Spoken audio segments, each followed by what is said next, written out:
One of my dreams in life is based on a very vivid experience I had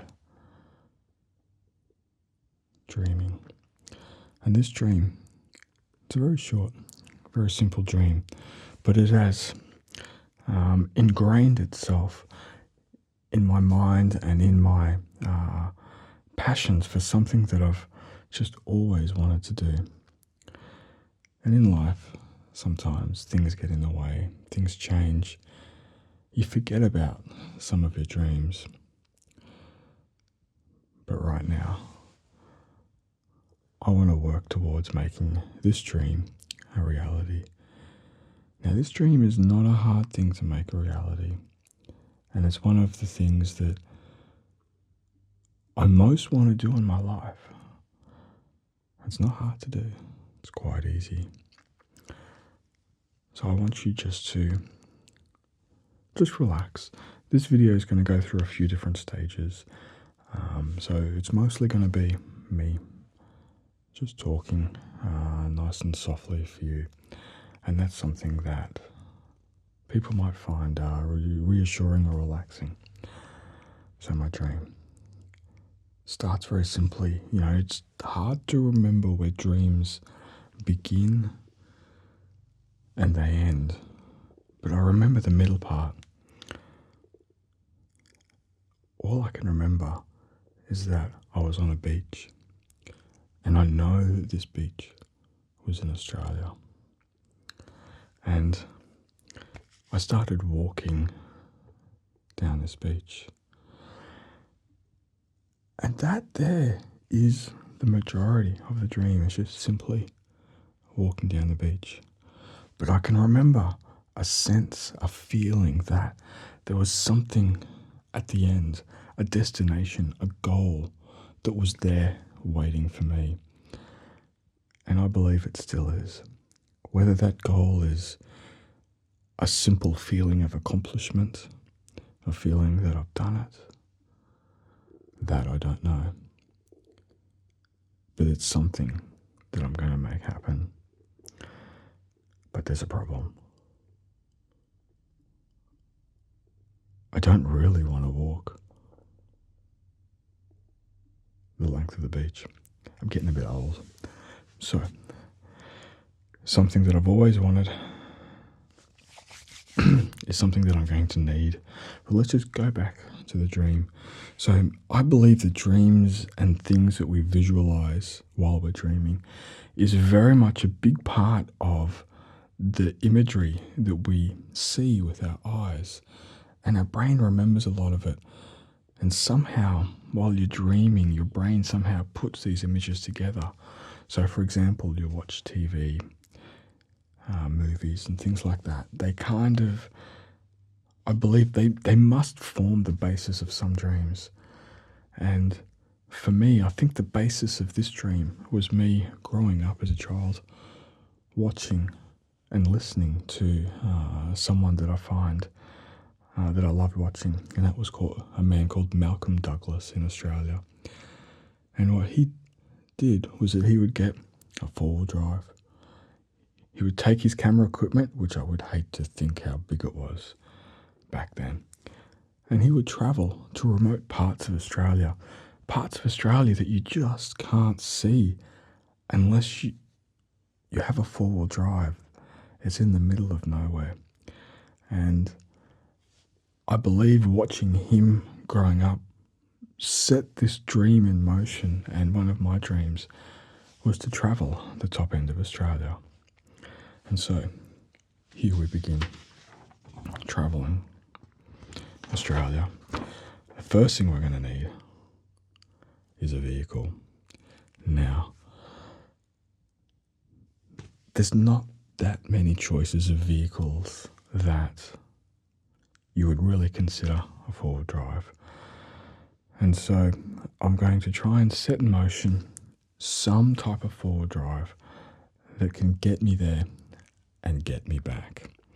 And hopefully I don't sink it in a river or lose it in the ocean.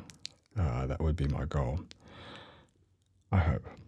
So, So I've been looking at different vehicles, and it's part of my dream is to really get one of these vehicles and to explore and to travel. And my son, he's 5, turning 6 next year. He will get to an age very soon where I want him to come on some of these adventures, to explore places that they set keystone memories that define you as a person as you're growing up. And I believe the natural environment and the respect and the care that the natural environment deserves is a positive keystone foundation memory that I want to give to my son. And the only way I can really give those things to him the way that I experienced them when I was a kid, I want him to experience them. And so, four-wheel drive, but not any four-wheel drive. Has to be a rugged four-wheel drive. Has to be tough. Has to be strong. There's not many of those left anymore. So, I pretty much, the ultimate four-wheel drive in this country is something called a Land Cruiser 70 Series. It's expensive. It's really expensive. Second-hand ones sell for more than brand new ones, and they're very, very expensive. You get no special features. I think they got a CD player now in them, and the latest ones have a USB port for charging things. And the upgraded version has electric windows now. That's about it. It's very basic. But what you get is you get a V8 diesel, which is why you buy these vehicles. They're tough as nails. They're designed for the Australian bush. The version we get in Australia was kind of like demanded from the mines, because here in Australia the mines probably buy the most of them, and so in Australia we're the only country that get these versions that have these V8 diesels, and then people like to chip them and put an exhaust onto them, and they sound like V8s and they go like V8s too. And this is the ultimate vehicle in Australia to get around. There's the Nissan Patrols, awesome vehicles, the old Land Rover Defenders, but they're not making them anymore. The Nissan Patrols aren't like the old Nissan Patrols anymore. The new Nissan Patrol has a V8 petrol engine that they use in race cars. It's a nice engine. So there's not that many choices in four-wheel drives, and I'd really like to get the old style four-wheel drive. The one that's not very nice to drive. The one that's hard to park. The one that you have to turn the steering wheel a million times to go around a roundabout, if you know what a roundabout is. And that's kind of the one, to either go for the ugly one that has no safety features or comfort, or you can go for the Land Cruiser 200 series, which is luxury, very comfortable to drive, very nice to drive. It has an automatic gearbox where the other one doesn't have an automatic gearbox, but you can make it quite capable.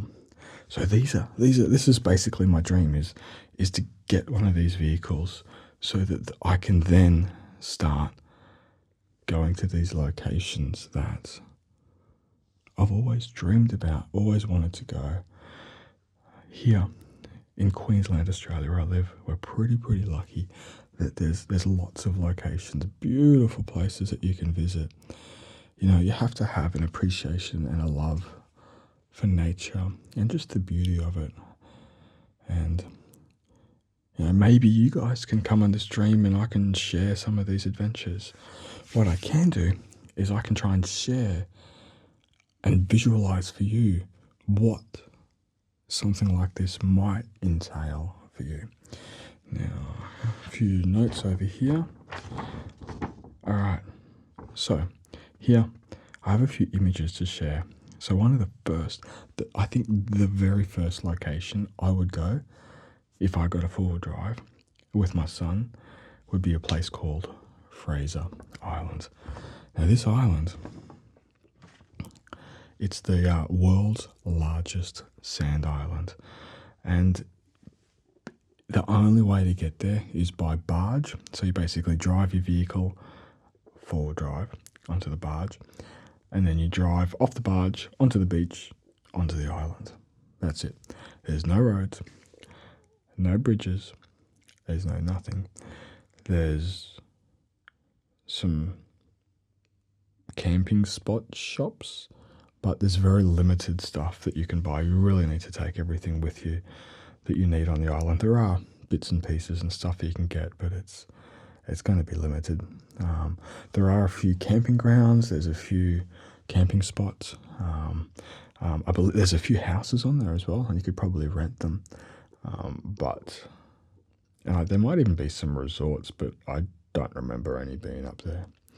It's basically it's a nature reserve. It's protected. It's a pretty cool place. Now, something that makes Fraser Island special is, and this almost sets the scene for that dream that I have, where I was walking along that beach. On Fraser Island, there's a stretch of beach that goes for 75 miles. Just pure beach, uninterrupted. That's it. And then you probably start getting to the rocky headlands where, you can't drive over the rocks. You have to go over them and stuff like that. There's some spots where people try and drive around them on the ocean side, and it's not uncommon for vehicles to go in the ocean. And vehicles and ocean don't mix. So here I got some photos for you. So this is a trip that I did to Fraser Island about 10 years ago now. And this was like a tour. So we go over there on the barge. On the barge is a large four-wheel drive that we travel on. And so basically we just go in with like 10, 12 people. And it was quite nice to have built tents up, and they do the food for us. So it's pretty much all catered. It's all pretty cruisy, pretty easy. But you miss the whole camping and going where you want to go. So Fraser Island. So this here is the boat. So this is one of the boats that must have beached itself. I don't know. Maybe the men were keen to get on the island. I don't know. But, boats and beaches don't mix. And that's what happens. And you'll see just opposite there, that's the type of vehicle that we were in or traveling in. So what I'm going to do is just going to run through some pictures of the beaches. So to be honest, I don't think I got any real good photos. Maybe a couple, but there's not that many good photos. But it just gives you a sense of how large the island is, how there's really nothing on the island except for sand, trees, animals, and visitors. During the holiday times, it'll get quite busy on Fraser Island. But if you were to go during school terms, like while all the kids are at school, and if you went during the week, I reckon it would be dead quiet. It'd be a great time to go, especially if you wanted to get some videos and pictures. So here is a place called Champagne Pools. Beautiful place to go. And basically it's just a set of rocks where the ocean washes water into it. And you can hop in there, and basically it's like a bath. And you can have a little bit of a look around, and there's fish in there.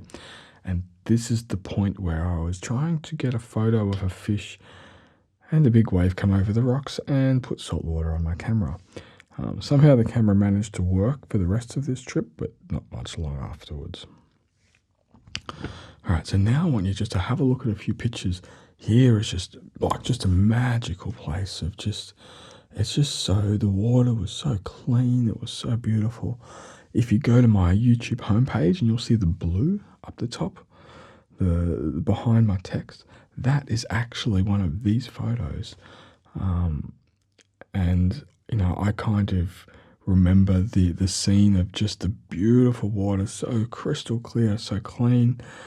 And it was just like a magical spot. This was on not the ocean side of the island. This was on the inland side of the island where the water was more calm. And here, there were stingrays in the water, fish swimming around the place.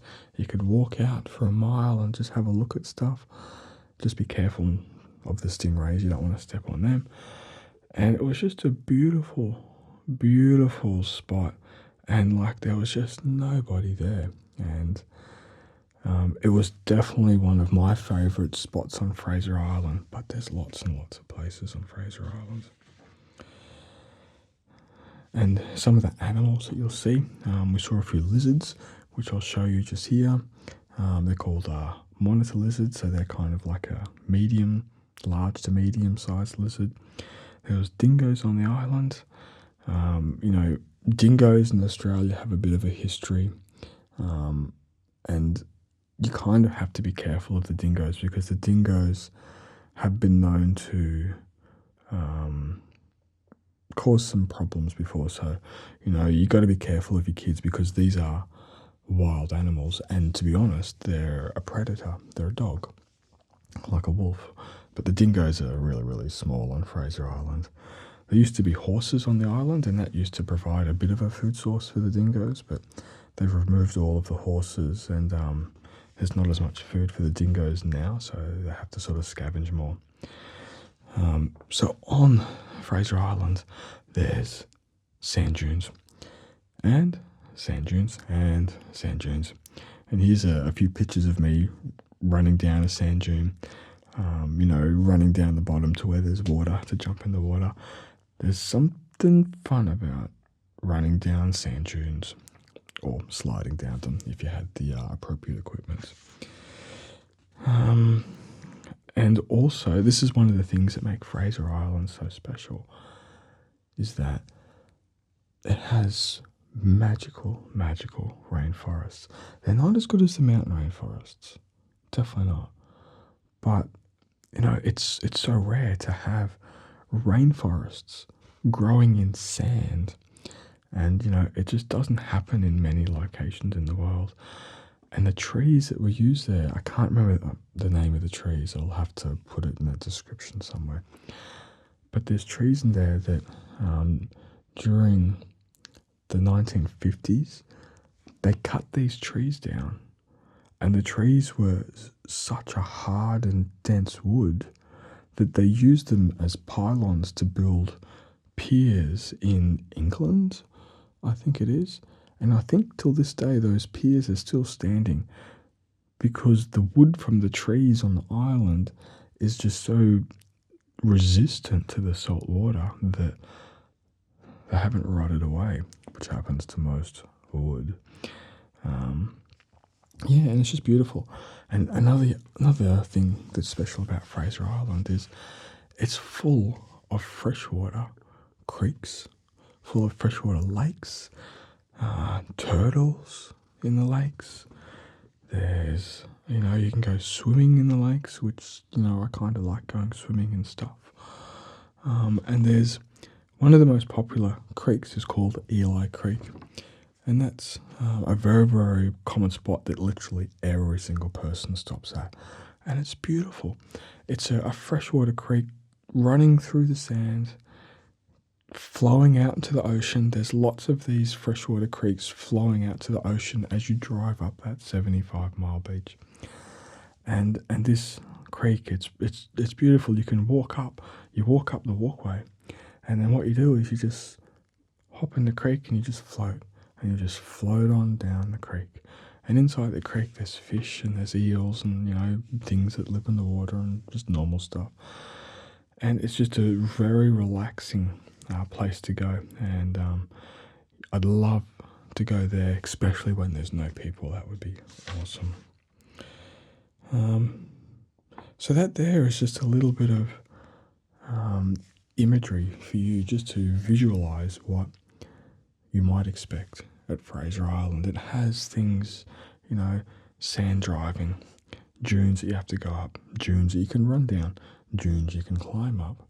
There's rainforests, there's animals, there's cliff faces. You can even look down the cliff face and look at sharks. There's the champagne pools where you can kick back and relax. There's the beaches on the other side of the island, which are just so beautiful. The sand is so white, so soft. Here in the Gold Coast, Australia, in this area, we're pretty lucky to have beautiful beaches, and they're clean. There's no rubbish in the ocean. Like, there just isn't. We're just really lucky. So that would be the first place I would go if I had a four-wheel drive. And that, to be honest, for me, would pretty much complete my dream. I don't know if it would, but it would be enough for me. And some of the other places that I'd really like to go.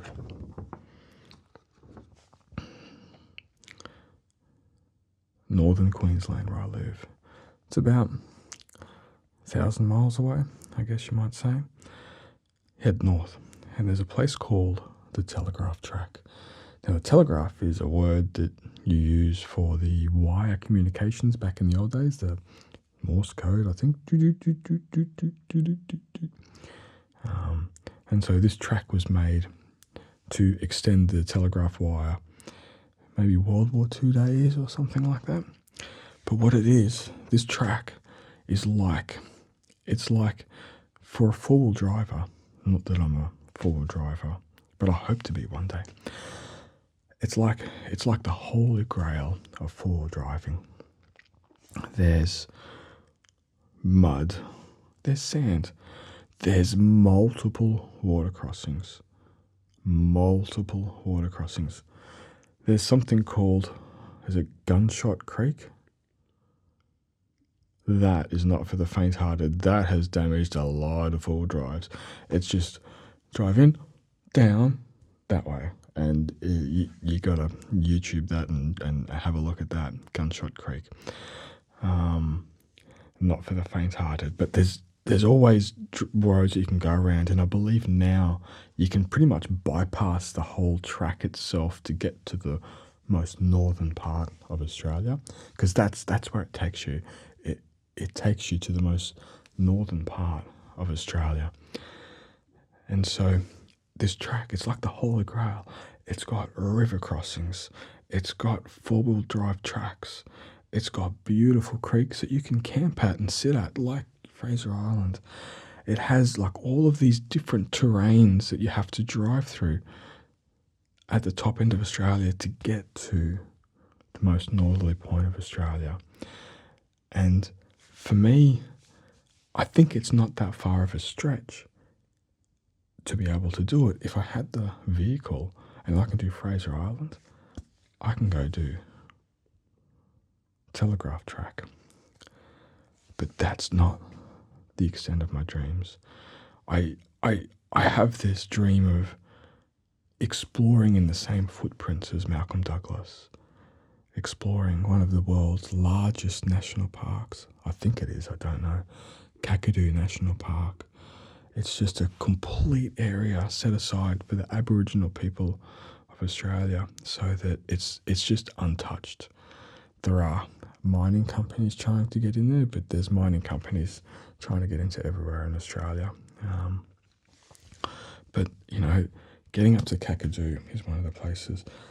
Ayers Rock is a big rock, and it holds a lot of value to a lot of people. I'd like to go past it and check it out. While I'm on the way, I really want to get over to Western Australia, which is a long, long way away, and visit some places called the Kimberleys.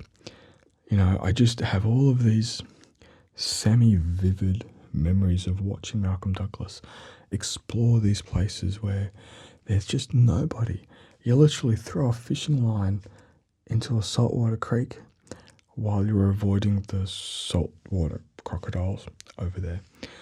and you catch a barramundi fish like this big. That's just a normal size barramundi, and you just sit at the side of the water away from the crocodiles and you cook it up. Stuff like this. There's places up there where the tides of the water, they come up like, how many feet would that be? 20, 30 feet up and down. There's other places in the world that do that. But I really want to visit those places. But that is a big trip. That's a lot of driving. Thousands of miles. But I do want to do it. I really do. But the Fraser Island thing is like, Fraser Island's a 4-hour drive away. Easy.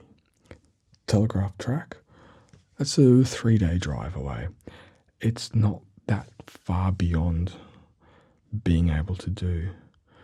And that would give me, myself, memories and dreams, or, me living through the dream that I've always dreamt for such a long time.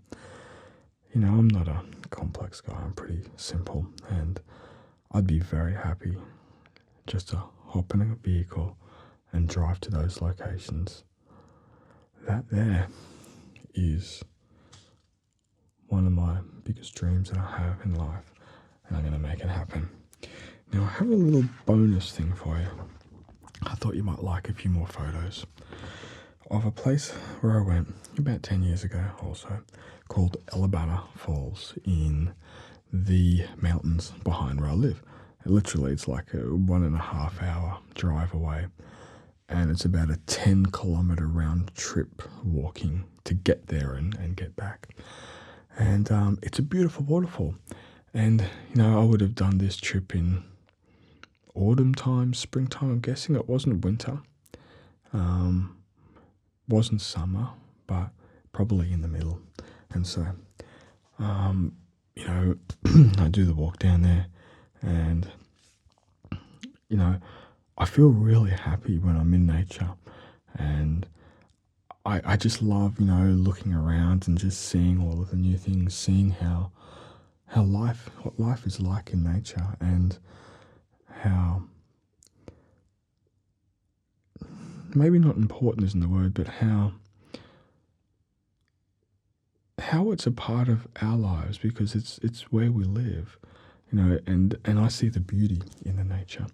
And so basically it's a big walk down there, and when I get down there, there's something about the Australian male in me that wants to go for a swim. And so here I am. I'm going to go down there. I'm going to go for a swim in the water. And, I'm feeling pretty good, pretty brave. And then I put my feet in the water, and oh my, it felt like it was just like a shock to my system, and I couldn't believe it. I just, you'll see the photo. It's not a real high quality photo, but it captures the reaction.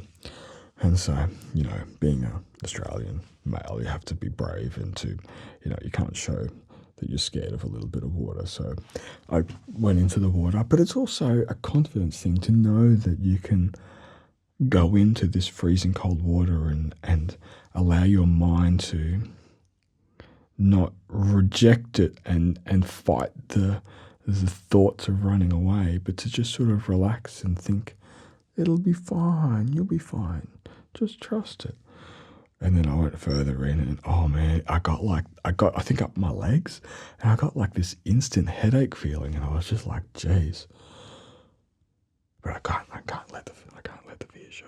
So anyway, I let that feeling pass, and then I went into the water, and after a little bit of time, I enjoyed it. And here's a few photos of me just playing around in that environment, and you'll see me climb right up to the big part of the falls. And the falls, they come in like there's because it's in the mountains, in the rainforest, there's multiple waterfalls going down the mountain, and this is kind of one of the bigger ones, and also at a certain point one of the more beautiful ones. And it's an extremely beautiful place to go, and going in the water, it's so refreshing. Once you come out of the water, you just feel like $1,000,000, even if the water is so cold that you don't want to go in.